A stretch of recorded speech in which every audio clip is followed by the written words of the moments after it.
Hello everyone, welcome back. So I have my friend Tiffany Benichbrew here. Hello. She might look familiar, she might not. I'm going to reintroduce her. So we did a video together maybe 4 or 5 years ago when she was in a post-bac program and when I just got accepted into dental school.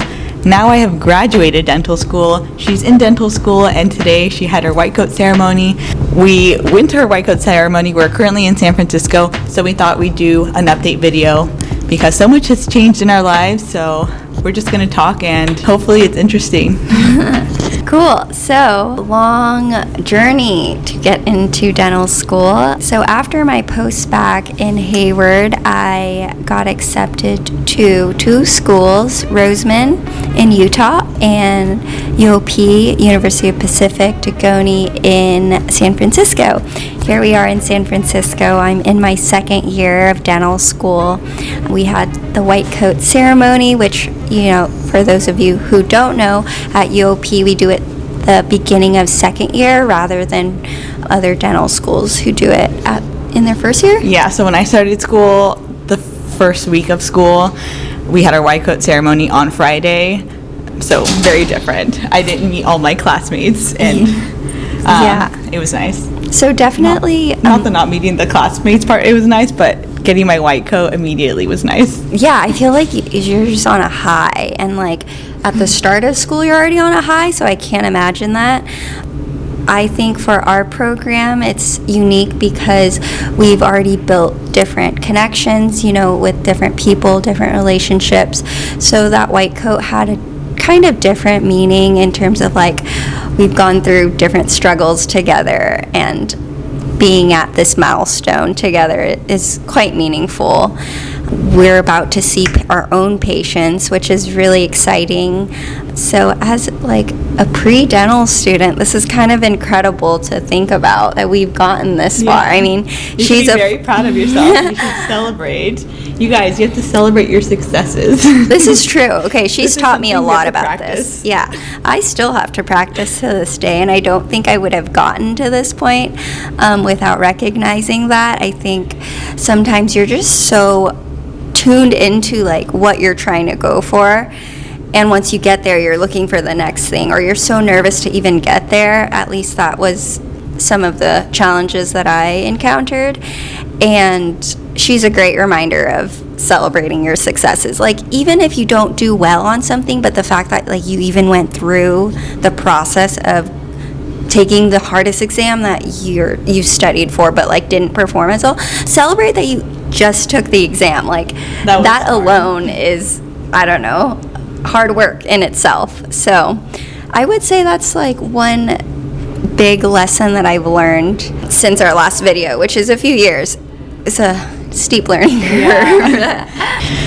So, since today was white coat ceremony for the UOP students, such as Tiffany, they're going to start seeing patients soon. So, Tiffany, how do you feel about seeing your very first patients on Monday, super soon? Do you have the jitters? Are you anxious? Are you stressed? Are you super excited? What do you think it's going to be like?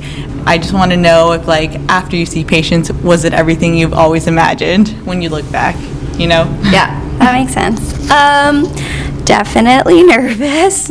I think that's to be expected, but more so excited. Like, I feel like we've been preparing ourselves for a very long time to, like, didactically, clinically. We've worked on typodonts.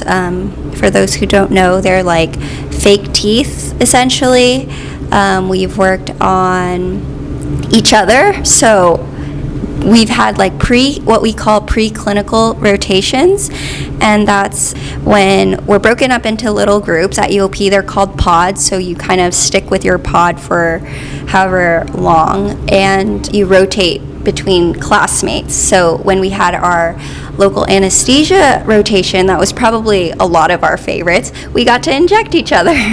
They got to stab each other. Yeah. Was it called Stab Lab? Yeah, was it called Stab Lab for you? Yeah. Yeah. So first we stabbed an orange, and then we stabbed each other. But keyword stab, you don't say that to patients because that would scare them. It would scare me. So it's really exciting that like we're about to get to apply a lot of the things we've been practicing for. We're going to just start with comprehensive exams, which, even though it's not going to be invasive procedures, it will still be nerve-wracking, or I'm still nervous about it. Being the provider, you know, like, I don't You're know. in charge. Yeah, exactly. You don't know what questions they're going to ask you. Yeah, it's like you can't be prepared for those questions. You're right. Yeah, And like, you can be prepared on how to approach it or like how to handle it. Well, you'll have to learn it eventually. exactly. Yeah, so I think I'm super excited and nervous. I've been giving patients phone calls to introduce myself, so that's been really fun. I'm excited for like to put a face to all these names that I've called, but yeah, and nervous nonetheless. I'm excited for you. I remember first year and second year. I mean, I enjoyed first year and second year, but a lot of it I don't really remember. I tend to kind of put memories that are traumatizing way back where I can't remember them. Probably a bad coping mechanism. So first and second year for me, from what I remember, it was enjoyable, but getting into clinic, you get to actually apply what you learned on typodons, everything you learned in your didactic courses.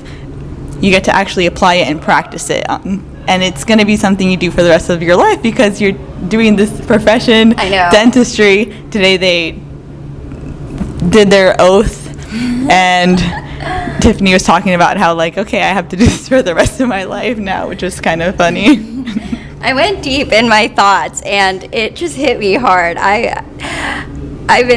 We both have been working so hard to this point, and I feel like it's only the beginning. This is only a snippet of like what goes on in my head. Yeah. But essentially, like, we're devoted to do this for the rest of our lives. Hopefully it makes us happy as well, but like we are fully devoted to these patients, and hopefully we can give them the best care they deserve. Yeah. So. Well, we're going to try our best. That's our duty as healthcare providers. So going into clinic, I'm going to share a little bit about my clinic experiences since Tiffany's going to go into clinic. Clinic in dental school could be frustrating sometimes because there's so many like administrative things, and doing each procedure takes a long time. Like, for example, to do a crown could take 3 appointments, 4 appointments sometimes if you have to keep bringing the patient in to refine a margin or something like that. So sometimes it could get tedious, but you do learn a lot in clinic. And now that I've graduated, I get to actually apply everything I've learned, again, on real patients, but the pace is a lot faster.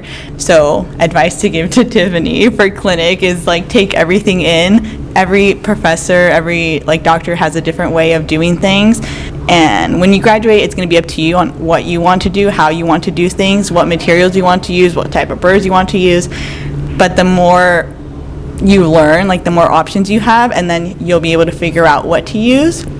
Because in dental school you learn everything, you have all the materials, and then you're just kind of following instructions. You're not really like coming up with your way of doing things until you graduate, and then the assistant asks you, what burr do you want, or what material do you want, and then it's like, oh, I get the option. Yeah. So that's what's happening with me. I have something to add to that. Like, even on a much smaller scale, I've had so many instructors teach me different tips and tricks is what they call it. I mean, there's a foundation to everything, but like different techniques of just pouring an impression, which is like pretty basic when you take someone's model, right? But I was shocked to hear that. Like, oh wow, there are different ways, and when people are super set on their own ways, they think other ways are incorrect. Mm-hmm. So it's different, definitely like a different perspective in that sense. Yeah, so being open and flexible is a good quality to have. So now that you are seeing all of your own patients, having your flow kind of down pat, how do you feel about living outside of California? Okay, yeah, so I moved to Pennsylvania, for all you that don't know. So let me introduce that part. So I moved to Pennsylvania because I'm doing a general practice residency there. a 1-year residency program at St. Luke's University Health Network, and I'm working as a dentist. I'm one of the 3 doctors, one of the 3 residents there, and I'm getting a lot of experience. So I've been seeing 3 patients in the morning, 3 patients in the afternoon so far. They're starting me off slow, but even that is a huge change because in dental school I saw 2 patients total, 1 in the morning, 1 in the afternoon. So I definitely have to build up my speed, but I definitely am super glad I did a GPR, or that I'm doing a GPR, because there's so much left to learn, and doing a GPR is a perfect way to learn more, and you have guidance, and if you need help, this is like your last chance to get help. So if I need help, I always have my attending to help me, which is really nice. It's a very nice feeling. So yeah, I'm definitely taking advantage of this year. So yeah, that's what I'm up to. Pennsylvania is very different. I like it. It's very humid. Yes, I love humidity. Yeah, Tiffany loves humidity because... And the heat. Yeah. Anything hot. It's cold in San Francisco, but I shouldn't be complaining for everyone who's watching that doesn't live in California in the winters. Yeah, so that's what we've been up to. Another thing I've been up to is ortho applications. I'm applying to ortho. Applications are due in about 2 to 3 weeks. I'm studying for the GRE, so I'm busy doing that. So you probably won't see this video until way later. Anything else you want to say to your future self or to viewers that want to become dentists? Honestly, like if you've followed Erica since way back when, or if you're just starting now and come across our post-bac video, just know it's a really long journey for both of us, but it's not impossible. So if it's not impossible for us, truly it won't be impossible for you. It's going to take a lot of effort, perseverance. You know, you've heard it before, but keep that in mind. I mean, I still have to remind myself on the daily. And once I become, so the next thing for me is to graduate. Like, she's there. I need to make sure that happens for myself. And once I do, maybe we'll wrap it up with another video of my struggles during dental school, because dental school is hard. Yeah. Dental school is really hard, and it doesn't get easier afterwards, but I always hated when people said that, like, dental school is easy, it's harder in the real world, because there are nicer things about in the real world. For example, I get an assistant all the time, or I have hygienists all the time. I don't have to call my patients like Tiffany does to book my schedule. Somebody does it for me. So there are nice things. And if people say like the real world is harder, like what are we looking forward to? So I don't think it's harder, but it's still hard. The struggles are different. Yeah. So right now, trying to finish my degree. She's trying to finish her GPR. And get into ortho. That is what I'm trying to manifest. Yes. Maybe at our next milestone, hopefully, we'll give you a deeper update on things and just share more. And we hope this helps you in any way. Feel free to reach out to Erica. She's super helpful all the time. Or Tiffany as well. All right, thank you guys for watching. See you guys next time. Don't forget to like and subscribe. Bye-bye.